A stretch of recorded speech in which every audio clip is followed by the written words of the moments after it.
देश भर में इन दिनों कोरोना वायरस महामारी को मात देने के लिए वैक्सीन लगाई जा रही है। इस बीच सरकारी डेटा के हवाले से CNN न्यूज 18 को जानकारी मिली है कि वैक्सीन लगाने के बाद देश भर में अब तक 488 लोगों की मौत हुई है, जबकि इस दौरान 26,000 लोगों पर गंभीर साइड इफेक्ट की शिकायत आई है।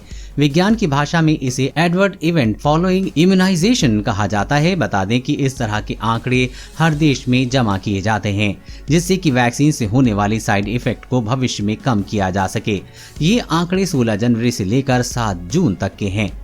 वैसे आंकड़ों को गौर से देखा जाए तो मौत की संख्या बेहद कम है। देश भर में 7 जून तक 23.5 करोड़ लोगों को वैक्सीन लगाई जा चुकी है। इस दौरान 26,200 AEFI के केस आए हैं, यानी इसे अगर प्रतिशत में देखा जाए तो ये सिर्फ 0.01% है।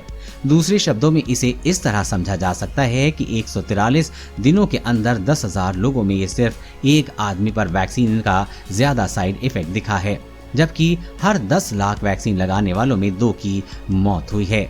गंभीर साइड इफेक्ट के बेहद कम केस। अब तक के मिले आंकड़ों के मुताबिक भारत बायोटेक और कोवैक्सीन और सीरम इंस्टीट्यूट ऑफ इंडिया की कोविशील्ड, इन दोनों वैक्सीन में 0.1% AEFI केस मिले हैं।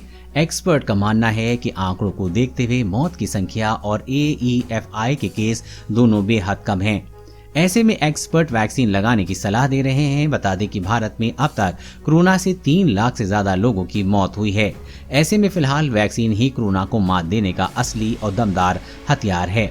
मौत का आकलन। सरकारी आंकड़ों के अनुसार AEFI के कुल मामलों में से लगभग 2% मौतें हुई हैं। मृतकों में कुल 301 पुरुष और 178 महिलाएं शामिल हैं। इस डेटा में बाकी 9 लोगों के लिंक का जिक्र नहीं है।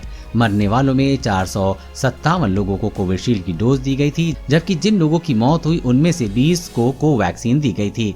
कम से कम 11 लोगों का ब्यौरा उपलब्ध नहीं था।